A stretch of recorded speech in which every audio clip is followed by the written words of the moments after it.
자, 오늘은 가설공사 계획에 대해서 한번 해보도록 하겠습니다. 가설공사 계획은 우리 저번 시간에 했던 것처럼 본공사에 지장을 주지 않고 본공사에 필요한 그런 가설을 계획하는 거겠죠. 자, 그래서 가설공사 기본 플로에 대해서 한번 봅시다. 처음에 가설 항목이 뭐 어떤 것이 있는지 이제 계획을 세워야 되겠죠. 그래서 현장 소장이라든지 뭐 과장이라든지 직원들이 이제 협의를 합니다. 협의를 해서 우리 현장에서는 현장마다 다 다르죠. 필요한 가설이 뭐 어떤 것들이 있는지 이런 것들은 현장의 상황에 따라서 다 다릅니다. 그래서 이런 가설 공사에 대한 항목을 설정을 합니다. 그 다음에 항목별로 공사 계획을 잡죠. 어떻게 이런 가설 공사를 해서 우리가 본공사를 잘 진행할 수 있을 것인지 이렇게 계획을 잡습니다. 그래서 여기서 중요한 것은 이 가설 공사는 나중에 공사를 하고 나면 다 해체를 하는 거겠죠. 그죠? 가설 시설을 해서 필요한 만큼 사용하고 난 다음에 해체를 합니다. 그렇기 때문에 이게 영구적으로 계속 쓸 수 있는 시설이 아니기 때문에 반복 사용이 가능하고 그 다음에 잠깐 썼다가 해체하기 때문에 시공성이 상당히 좋아야 됩니다. 그죠? 빨리 시공할 수 있고 그 다음에 그러면서도 안전하고 경제성도 가지고 있고 이렇게 가설 항목과 공사 계획을 잡아줘야 되는 상황이겠죠.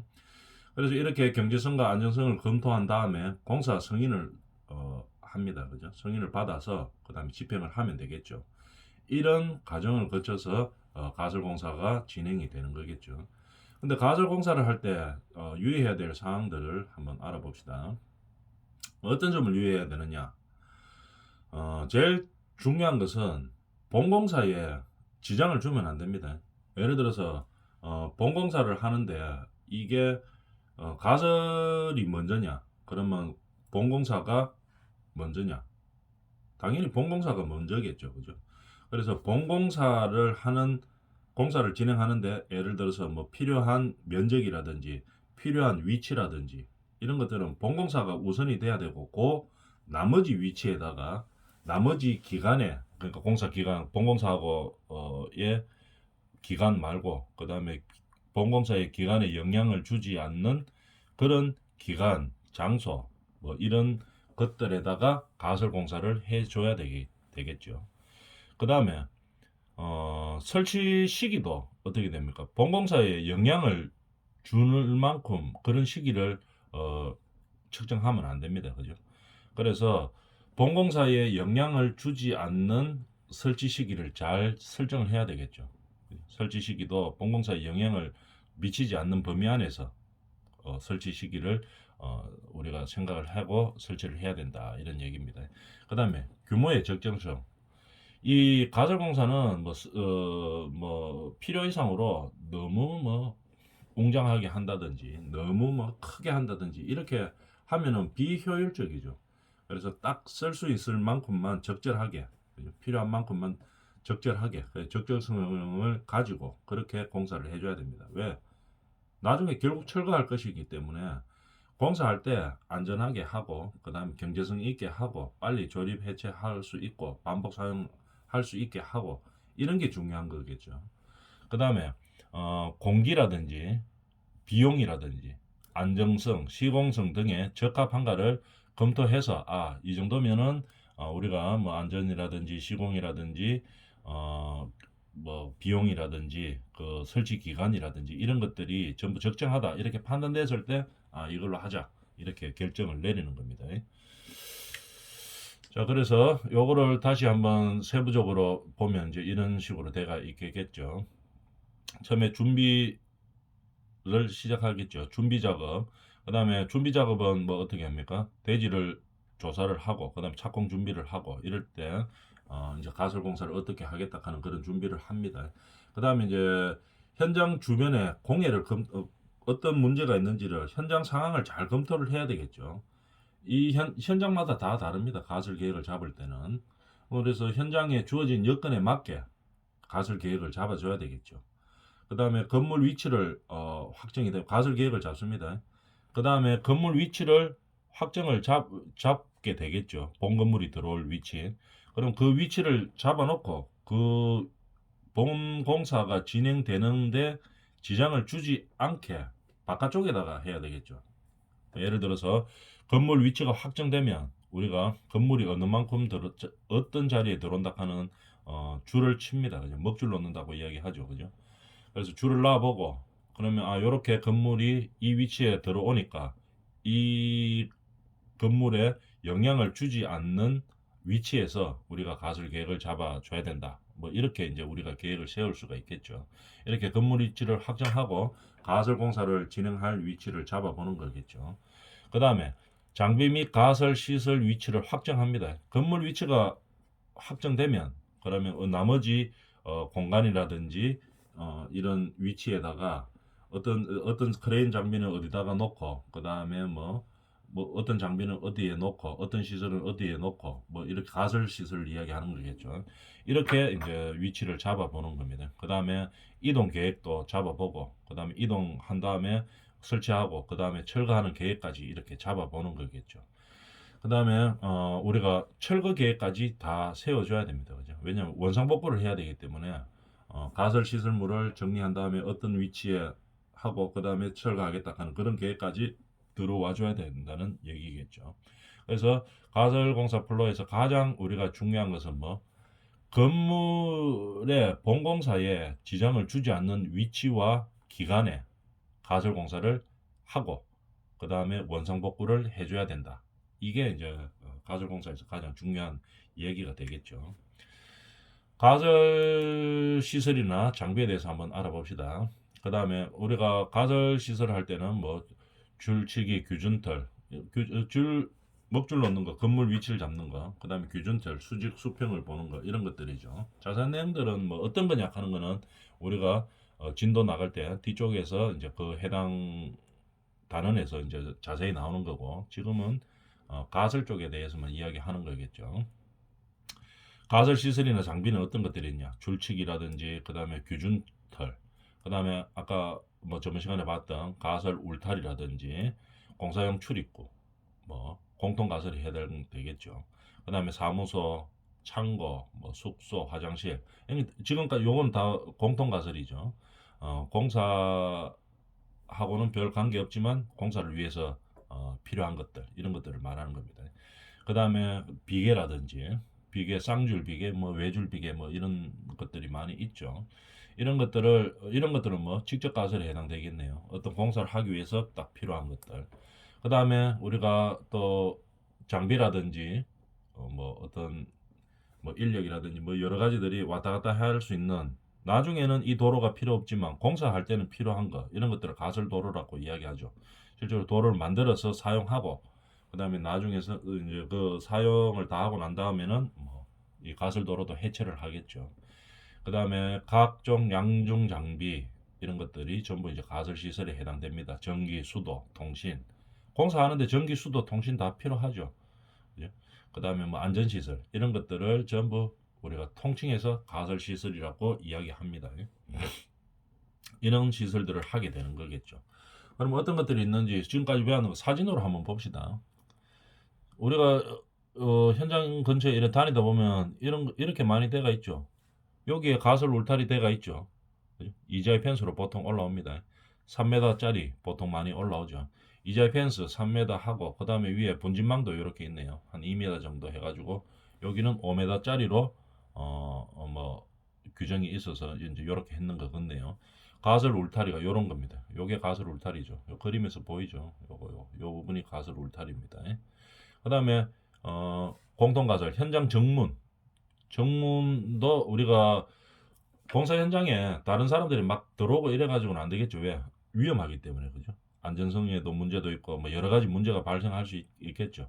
그래서 현장 정문도 어떻게 하락하는 이런 규정들이 있습니다. 내용을 보면은 인력과 차량이 통과하는 출입문이겠죠. 그죠? 그다음에 폭은 최소한 4m 이상 돼야 된다. 이런 규정들이 있습니다. 뭐 자재라든지 뭐 장비라든지 이런 것들이 들어와야 되겠죠. 현장 정문 사진입니다. 이런 식으로 이제 가설 공사를 하게 되는 거겠죠. 그 다음에 또 보면은 현장 사무소 보통 이렇게 돼가 있죠. 뭐 숙직할 수 있는 시설도 있고 그 다음에 사무를 보는 시설도 있고 이렇게 현장 사무소가 위치가 되어 있습니다. 감리자를 위한 감리 사무실도 있고 뭐 시공자를 위한 뭐 사무소, 그다음에 설계실, 실험실. 우리가 뭐 공사를 하다 보면은 큰 공사 같은 경우에 실험을 많이 하죠. 콘크리트 시험도 하고 뭐 여러 가지 실험을 많이 합니다. 그래서 이 실험실도 있고 회의해야 되니까 회의실도 있어야 되고 그다음에 뭐 휴게실, 취사실, 식당, 샤워실 뭐 이런 것들이 창고, 화장실 이런 것들에 대한 공통 가설 시설이 많이 필요합니다. 보통 이렇게 많이 지어놓고 시작하죠. 사진으로 보면 이렇게 된다 하는 거 현장 사무소입니다. 그 다음에 경비실도 뭐 당연히 있어야 될 거고, 그래 출입을 통제를 해야 되겠죠. 이제 이렇게 만들어 놓고 우리가 경비실로서 많이 사용하고 있습니다. 그 다음에 뭐 휴게실 만들어서 휴게 근로자들이 좀 뭐 쉬어가면서 그렇게 해야 되겠죠. 날씨가 덥다든지 특히 이럴 때는 휴게실에서 반드시 뭐 휴식할 수 있는 그런 시간이 필요합니다. 그리고 뭐 이런 것들은 휴게 시설이 있는지 또는 여름 같은 날에 뭐 물이라든지 뭐 얼음물이라든지 뭐 여러 시 각종 뭐 휴식할 수 있는 시설들이 되어 있는지 이런 것들은 나중에 근로복지공단 이런 데서도 다 공사하고 있는 중에 나와서 관리 감독을 하죠. 그래서 물론 관리 감독 때문에 이렇게 하는 건 아니지만 반드시 뭐 이런 휴게 시설들도 해줘야 됩니다. 그죠? 이렇게 휴식을 하고 그 다음에 안전 교육 시키는 거 중요하죠. 안전 교육 시키는 저런 장소가 있어야 되겠죠. 그죠? 안전 페트롤도 센터로 이렇게 만들어서 교육도 하고 합니다. 그 다음에 임시 화장실도 이렇게 있어야 되고 화장실 같은 경우에는 이제 규정들이 다 있죠. 규정대로 보면은 몇 명 이상일 때는 몇 개 해야 된다. 뭐 이런 것들이 있습니다. 간단하게 내용을 한번 보면은 상시 취업 인원이 100명 이하일 때는 20명당 대변기 1개, 소변기는 대변기의 3분의 2 이렇게 규정들이 다 있죠. 100명 이상일 때는 30명의 대변기 1개, 소변기는 대변기의 3분의 2 정도 이렇게 하는 것이 적당합니다. 이런 다 규정들이 있습니다. 거기에 맞춰서 이제 이런 화장실 시설들을 해줘야 되겠죠. 그 다음에 뭐 현장 식당도 당연히 있어야 될 거고 사진으로 보면 이렇게 보통 많이 되어 있습니다. 한밥집이라고 이야기하죠. 이런 시설들이 현장 안에 보통 다 있습니다. 큰 현장들은 너무 작은 현장들은 뭐 바깥에 나가서 시설이 있을 수도 있지만 약간 어느 정도 일정 규모 이상들은 다 이렇게 식당을 갖추고 있죠. 그 다음에 공통가설 중에서 보면은 시멘트 보관 시설. 우리가 시멘트를 보관하는 시설에는 규정들이 많이 있죠. 뭐 어떤 규정들이 있냐. 뭐 뒤쪽에 자세히 나오겠지만 우선에 시멘트를 보관하려고 하면은 습기가 차면 안 되죠. 습기가 차면 시멘트가 굳어버리기 때문에 바닥에서 30cm 이상 띄운다. 그 다음에 출입구와 반출구를 뭐 따로 한다. 그 다음에 창은 뭐뭐뭐저 뭐 어떤 식으로 해야 돼? 환기가 아니라 뭐 그냥 환기가 되면 안 되죠. 그럼 저게 많이 되기 때문에 시멘트가 빨리 굳죠. 그러니까 채광용으로만 사용해야 된다. 뭐 이런 것들이 규정들이 있습니다. 거기에 맞게 가설 시설을 해야 되겠죠. 그러고 뭐 이 시멘트 보관하는 시설 뭐 환기가 너무 잘 된다든지 이렇게 하면 안 되겠죠. 그죠? 그러면 빨리 시멘트가 풍화되기 때문에 그런 것들을 방지하기 위해서 여러 가지 규정에 맞게 이런 가설 시설들을 하게 되겠죠. 그 다음에 변전소. 우리가 공사를 하려고 하다 보면은 임시 전기가 많이 필요하죠. 전기가 많이 필요합니다. 그래서 공사 전에 미리 신청을 해가지고 전기 공급 시설을 받아줘야 되겠죠. 이렇게 공사 현장이 크면 변전 시설까지 해서 해줘야 되는 상황입니다. 이렇게 변전실 이런 것도 가설 시설에 해당되겠죠. 그 다음에 이제 세륜기라든지 세륜기는 이제 현장 출입할 때 현장 정문 앞에 이렇게 세륜기가 대가 있죠. 그죠? 그래서 이렇게 덤프 트럭이나 뭐 장비들이 지나가면은 차를 이렇게 씻어줍니다. 세차를 간단하게 해주는 거겠죠. 자동으로 되죠. 여기서 지나가다가 바퀴가 요탁 되면은 물이 쫙 나오게 되겠죠. 그래서 이런 식으로 세륜 시설을 합니다. 물론 세륜기에는 전기로 보통 많이 하죠. 전기로 해서 이렇게 여기 바퀴가 지나가 장비가 지나가다 바퀴가 요게 딱 대면 물이 자동으로 쫙 나오게 돼가 있습니다. 그죠? 나오고 그 다음에 바퀴 지나가면 꺼지고 이제 이렇게 되는데 전기 시설이 없는 현장들도 있죠. 그럴 때는 세륜 시설들이 뭐 기름으로 세륜기를 돌리는 그런 세륜 기계도 있습니다. 그래서 장비라든지 이런 것들을 깨끗이 씻어서 현장 바깥으로 나가게 하는 이런 세륜 시설 이런 것들은 반드시 해줘야 되겠죠. 법으로도 딱 정해져가 있습니다. 그죠? 안 하면 안 되죠. 반드시 해야 되고 또 이제 현장 주변의 민원이나 이런 것들을 좀 작게 하기 위해서는 반드시 이런 시설들이 있어줘야 되겠죠. 세륜기입니다. 그 다음에 중요한 거 소방시설 설비함 이런 거 반드시 있어야 되겠죠. 공사 현장에서 화재 사고도 많이 납니다. 그죠? 그래서 혹시 발생하는 화재 사고에 바로 적극적으로 대처하려고 하면 이런 소방 설비들이 잘 비치되어 있어야 되겠죠. 그 다음에 이제 공사 현장에서는 우리가 폐기물 쓰레기들이 엄청 많이 나오겠죠. 그죠? 그런데 우리가 예를 들어서 아파트 현장 같은 거 보면은 1층부터 뭐 한 30층까지 이렇게 되면은 30층에서 나오는 쓰레기를 갖다가 폐기물을 갖다가 뭐 치우려고 하면은 들고 내려오는 것도 엄청나게 일이죠. 그래서 보통 이렇게 합니다. 여기서 여기가 30층이라고 치고 요 버리면은 바로 딱 떨어져 가지고 요 쓰레기 폐기하는 차에 바로 딱 들어갈 수 있도록 이렇게 장치를 해 놓습니다. 이걸 뭐 호이스트카에다가 운반해가 하려고 하면은 이 일이 너무 많죠. 그래서 보통 바로 낙하해 가지고 바로 떨어지도록 그렇게 시설 처리를 해 놓게 되겠죠. 근데 뭐 큰 거라든지 큰 뭐 폐기물이 크다든지 이러면은 뭐 그렇게 하기 좀 위험하기 때문에 실제로 직접 들고 운반하기도 하는데 보통 뭐 작은 것들이라든지 이런 것들은 보통 이제 바로 처리될 수 있도록 이런 장치를 해놓고 그다음에 여기다가 이제 모아서 그냥 차가 와가 들고 가면 되겠죠. 이런 식으로 빠르게 경제적으로 이제 처리하기 위한 시설들을 해놓습니다. 쓰레기 처리 시설도 이런 식으로 해준다는 얘기겠죠. 그 다음에 우리가 현장에서 일하다 보면은 물이 상당히 많이 들어갑니다. 용수 시설. 물론 뭐 임시 수도를 받아서 하지만 그 수도 양으로 공사하는데 부족하죠. 그렇기 때문에 어, 미리 받아놓고 그렇게 이제 필요할 때 많이 쓰는 경우들이 많이 있습니다. 물론 엄청 많이 필요하다 이러면은 여기서는 이 현장에서 보면 물 웅덩이를 일부러 하나 만듭니다. 만들어서 용수를 채워놓고 그다음 필요한 만큼 쓰죠. 이제 이렇게 하는 경우도 있고 아니면은 그 애들 뭐 풀장 같은 거 있죠. 고무가 아니고 지금 뭐야 이 튜브로 된 거 이제 이런 것들도 많이 쓰죠. 튜브 애들 노는 뭐 수영장처럼 튜브에 물을 받아서 놓고 그 다음에 이제 뭐 용수 시설로 사용하기도 합니다. 왜냐면은 물론 뭐 수도 시설이 있지만 갑자기 뭐 필요한 만큼 용수를 많이 뭐 갑자기 쓰려고 하는데 좀 부족할 수도 있고 이렇기 때문에 미리 받아놓고 이제 그렇게 하는 거겠죠. 용수 시설 공통 가설입니다. 그 다음에 뭐 울타리 아까 이야기했다시피 뭐 이자의 펜스로 보통 하는데 안전 시설과 울타리를 현장 주변에 다 치고 해야 되겠죠. 뭐 기준법에 의해서 반드시 해야 된다. 뭐 이런 얘기들입니다. 그 다음에 낙하물 방지망 이 중요하죠. 고층 공사를 하는데 혹시 뭐 자재라든지 뭐 장비라든지 뭐 부품이라든지 이런 게 추락할 수도 있죠. 떨어지다 보면은 이런 낙하물 방지망이 없으면 밑에 예를 들어서 뭐 사람이 지나가다 맞을 수도 있고 이러기 때문에 낙하물 방지망 상당히 중요합니다. 그죠? 근데 설치하는 규정들이 다 있습니다. 각도는 뭐 보통 30도로 이제 유지하고 그 다음에 지상에 몇 층 높일 때는 몇 개마다 시설하고 뭐 이런 다 규정들이 있겠죠.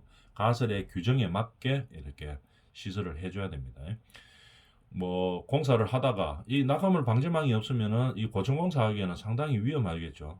그 사람이 뭐 근로자가 잘못해서 추락할 수도 있는 거고 그러면 뭐 낙하물 방지망이 있으면은 크게 많이 다치지는 않겠죠. 여기서 걸려주기 때문에 그게 이제 제일 중요한 거고 근로자들 이외에도 뭐 일하다가 뭐 예를 들어서 망치 같은 거 떨어뜨릴 수도 있겠죠. 그래서 이런 낙하물 방지망에서 이제 잡아주는 거겠죠. 이런 게 없으면 밑에 사람 지나가다 맞아버리면은 이거 큰일 나죠. 그렇기 때문에 항상 이런 낙하물 방지망을 규정에 맞게 잘 이제 설치를 해줘야 되는 겁니다. 그 다음에 호이스트용 출입문 난간대 반드시 떨어지지 않도록 이런 설치를 해줘야 되겠죠. 호이스트카를 하면 이게 쉽게 말해 엘리베이터죠, 그죠? 임시 엘리베이터라고 생각합니다. 하면 됩니다. 호이스트카가. 그래서 보통 호이스트카는 사람을 인력을 수송하기 위해서 많이 우리가 배치를 하죠. 그런데 뭐 간단한 장비라든지 자재라든지 이런 것들도 호이스트카로 많이 옮깁니다. 근데 이 중요한 것은 이 호이스트카 위치가 건물 내부에 있는 게 아니고 외벽에 이렇게 붙어 있죠, 그죠? 조금 타보면 실제로 조금 무섭습니다, 그죠? 그런데 그렇기 때문에 안전사고에 좀 많이 유의해야 되겠죠. 그래서 사람이라든지 어, 자재 장비가 추락하지 않도록 반드시 이렇게 안전망을 해줘야 되겠죠. 난간대를 해줘야 된다는 얘기입니다. 그 다음에 특히 신경 써야 될 거 이거 엘리베이터 개구부 방호대. 엘리베이터는 어떻게 되는가 하면은 슬라브를 치면서 이제 올라가면 엘리베이터는 1층부터 예를 들어가 뭐 40층짜리 건물이다 그러면 1층부터 40층까지 그냥 그대로 같은 위치로 뚫혀가 있죠. 그래서 이 개구부 방호대를 이거를 안 해놓으면은 안전장치를 안 해놓으면 어떻게 됩니까? 사람이 뭐 모르고 이렇게 걸어가다 똑 떨어지면은 어떻게 됩니까? 이거 한참 떨어지죠. 저 밑에 바닥까지 떨어지니까 아주 큰 사고로 이어질 수가 있습니다. 그래서 개구부 엘리베이터 개구부는 항상 이렇게 잘 설치를 해줘야 됩니다. 그죠? 특별한 경우 아니면 이제 들어가면 안 되겠죠. 그죠? 그래서 공사상 진짜로 필요한 경우 아니면 여기 출입을 아예 막아줘야 되겠죠. 사람이 여기 들어가 근로자가 다치면 아주 크게 다칠 수가 있고 하기 때문에 반드시 방호 처리를 잘 해줘야 됩니다. 그 다음에 이제 가설시설물 중에서 많이 썼던 거 유공철판 그 뭐 현장 용어로서는 뭐 아나방이라고 이야기하는데 유공철판 그러니까 우리가 옛날에는 어떻게 됐습니까? 비계를 매놓고 유공철판을 놓고 거기다가 이제 사람들이나 뭐 이렇게 왔다 갔다 했었어요. 외부에 보면 비계 보면. 근데 이제 요즘은 법이 바뀌어서 이 유공철판으로 가면 안 됩니다. 그죠? 안전발판으로 반드시 가야 되겠죠. 이제 그런 식으로 법이 바뀌었기 때문에 바뀌는 법의 규정에 의해서 그렇게 해줘야 되겠습니다. 그러나 뭐 사람은 여기 이제 다니고 이렇게는 안 하죠. 유공철판 위로. 그래도 뭐 여러 가지 다른 용도들이 있습니다. 뭐 어떤 것들이 있냐 하면은 비계틀의 발판으로도 사용을 옛날에 했었었죠. 요즘은 하면 안 됩니다. 하면은 고발되죠. 그 다음에 그러면 뭐 이거 아주 문제가 심각합니다. 이제 형사 처벌도 받고 그렇게 하죠. 이거 쓰면 안 됩니다. 그 다음에 도로 확장 공사 시에 뭐 토사 유출을 막을 수 있고, 그죠? 요 사이로 물은 빠지겠죠. 만약 예를 들어 토사가 막 흘러내린다 비가 와가지고, 그럼 물은 요 유공발판 구멍 사이로 물은 다 빠집니다. 근데 흙은 안 빠지죠. 그죠? 많이 안 빠지죠. 그렇기 때문에 토사 유출 막음용으로도 많이 쓰고, 그 다음에 뭐 배수로 공사 시 철근 대용으로도 사용하고 간이 도로 개설 시에 우선 사용할 수 있고 미끄럼 방지용으로도 사용할 수 있고 이런 여러 가지 이제 용도들이 많이 있습니다. 그 다음에 저 안전제일 많이 봤죠. 공사 현장에 차도와 인도 분리하기 위해서 저렇게 해놓고 사람은 인도로 다니고 차는 뭐 임시적으로 차도로 다니고 이렇게 구분이 공사 현장에서는 뭐 이게 도로인지 이게 차도인지 잘 모르죠. 이게 인도인지 이게 차도인지 잘 모릅니다. 그래서 반드시 이런 안전 펜스로 우리가 난간을 분리를 해야 되겠죠. 도로도 마찬가지입니다. 인도 차도 분리하기 위해서 뭐 이런 식으로 되어 있는 T형 난간대, 이건 A형 난간대라고 이야기합니다. 여기 A자처럼 생겼죠, 이 다리가. 그래서 A형 난간대라고 이야기합니다. 여기 T자형으로 되어 있죠. 그래서 여기 T자형으로 되어 있죠. 그래서 T형 난간대라고 이야기합니다. 그 다음에 우리가 울타리용으로 많이 사용하는 이자이 펜스 이제 설치해 놓은 거죠. 요 3m짜리네요. 3m고 이제 2m 방진망 이렇게 올라가가 있습니다. 설치하는 거는 여기에 보면 어떻게 됩니까? 실제로 콘크리트를 타설해서 이렇게 올렸다고 요게 이제 비계죠. 비계를 삽입하고 그다음에 뭐 콘크리트를 타설해 가지고 지지대를 뒤쪽으로 두고 그다음에 클립으로 다 고정시킨 다음에 이자이 펜스를 붙였다는 얘기입니다. 그죠? 그래서 어떤 뭐 규정에 의해서 이걸 콘크리트를 실제로 타설하는 경우도 있고 근데 나중에 다 해체를 해야 되기 때문에 현장 상황에 따라서 그냥 땅에다가 뭐 깊게 박는 경우도 있고 이제 그렇죠. 그래서 이 이제 가설 울타리 하는 것도 다 설계로 이제 뭐 허가를 받아야 됩니다. 그래서 허가 기준에 맞게 해야 되는데 여기에 이제 콘크리트 탓을 하라 이래 되면 이제 문제가 아주 이제 공사량이 많아지겠죠. 그래서 그래도 이제 안전하기는 하죠. 근데 이제 일은 상당히 많습니다. 나중에 이제 공사 다 하고 나서 이거 다시 다 철거해야 되겠죠. 이거 원상 복귀를 해줘야 되기 때문에. 그래서 여러 가지 이제 상황에 맞게 공사 현장의 상황에 맞게 이제 관할 관청하고 잘 협의해서 이제 그렇게 만들어 줘야 되겠죠. 도심 같으면 이렇게 이자의 펜스 위에 분진망도 이렇게 높이로 올립니다. 그죠? 그래서 요즘은 우리가 미세먼지에 대한 규제들이 많기 때문에 현장에서 이자의 펜스 사용하는 게 되게 까다롭습니다. 그래서 뭐 예를 들면 바닥 면적이 1000m 제곱 해배죠. 해배죠. 그죠? 1200. 그럼 한 300 몇 평 되겠죠. 330평 정도 뭐 한 300평 내외 정도 되겠죠. 그 정도 일정 규모 이상이 되면 뭐 반드시 이 이자의 펜스 울타리를 돌려라. 이런 게 이제 시 조례로 군 조례로 딱 정해져 있습니다. 거기에 맞춰서 해야 되겠죠. 이런 이자의 펜스들이 있고 그 다음에 휘장막이라든지 뭐 도금철망 이렇게 철망을 해가지고 휘장막을 해가지고 뭐 이제 공사 현장을 알리고 그 다음에 외부 사람들이 진입할 수 없도록 만들고 왜냐하면 안전상의 문제가 있기 때문에 그렇게 하는 거겠죠.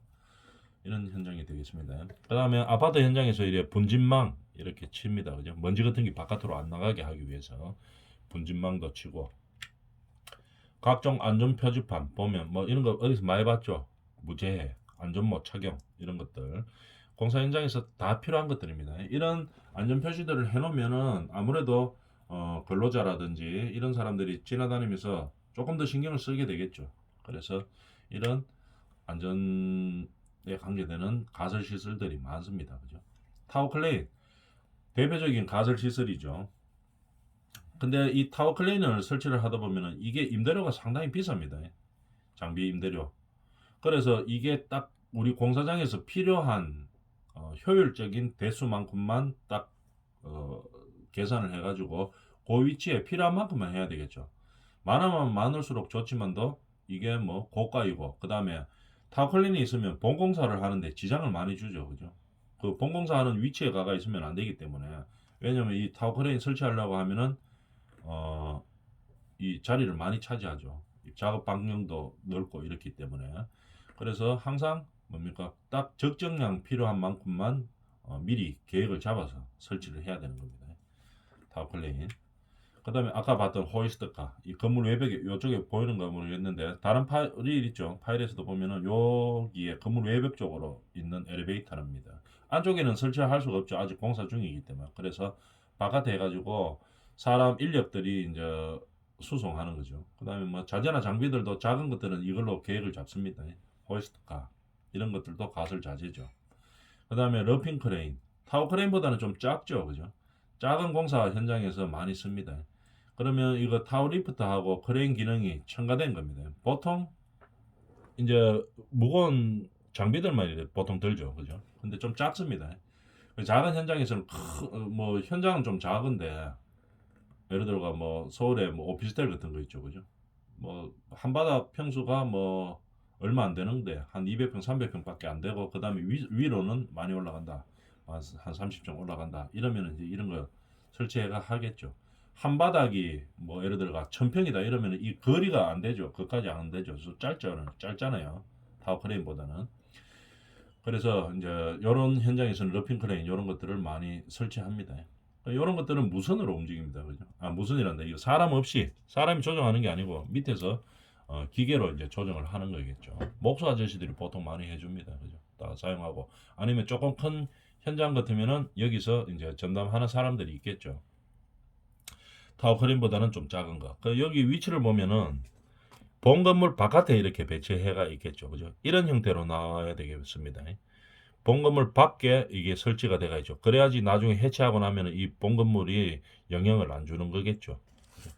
이런 식으로 되어 있습니다. 만약에 도저히 안 되는 경우에는 이 외부 공간이 안 나오면 건물 안쪽으로 슬라브를 탓을 할 때 비워놓고 그 안에다가 이제 설치하는 경우도 있죠. 진짜로 그 타워 크레인이라든지 크레인 설치할 공간이 없다. 이러면 건물 본 건물 안으로 들어오는 경우도 있는데 그래 되면 나중에 해체하고 원상 회복하는 데가 상당히 일이 많겠죠. 힘들고.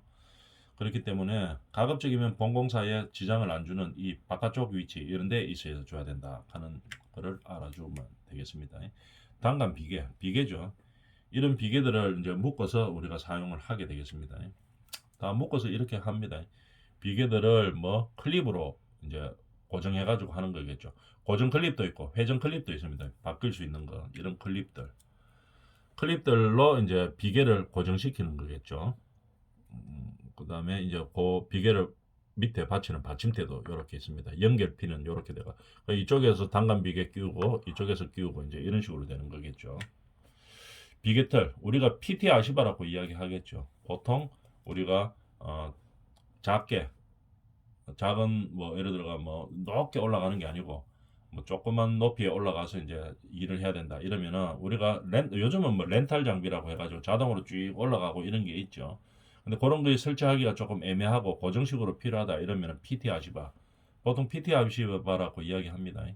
근데 조립식 비계틀 이런 것들을 많이 사용하죠. 이것도 마찬가지로 여기 안전시설이 이렇게 돼 있어야 됩니다. 위쪽에. 그래야 이 작업자가 뭐 추락한다든지 이런 것들을 방지할 수가 있겠죠. 그림으로 보면 이렇게 되는 겁니다. 이렇게 해서 고정을 딱 시키죠. 높이를 맞춘 다음에 고정시키고 그 다음에 사람이 이제 이렇게 타고 올라가서 이제 작업을 하는 겁니다. 그래도 이 타고 올라가려고 하면 좀 위험하죠. 그래서 요즘은 렌탈 장비로 많이 합니다. 자동으로 위로 쭉 올리고 내리고 앞 상하 좌우 다 옮길 수 있는 그런 기계들이 있죠. 렌탈이라고 이야기하죠. 자, 아까 이야기했던 안전발판, 그죠? 유공발판으로는 요즘 쓰면 안 됩니다. 이렇게 안전발판, 요 고리가 있는 거, 비계에다가 여기 걸죠. 걸어가지고 사람들이 다닐 수 있는 겁니다. 요런 뭐 계단들도 있고, 그죠? 작업하다 보면은 임시적으로 나중에는 뭐 연결되겠지만 필요 없다든지 아니면 새로운 진짜 계단을 연결하겠지만은 우선에는 어떻게 작업자들은 왔다 갔다 해야 되니까 이거 계단도 비계용 저걸로 만듭니다. 저 가설 시설로 만듭니다. 그다음 이런 것들 추락 방지 시설들 다 규정이 있습니다. 요거는 뭐 계고부에는 2줄 이상씩 해야 된다. 그다음에 간격은 30cm 안으로 해야 된다. 뭐 이런 다 규정들이 있죠. 이 규정에 맞추어서 이런 안전 시설을 해줘야 되는 거죠.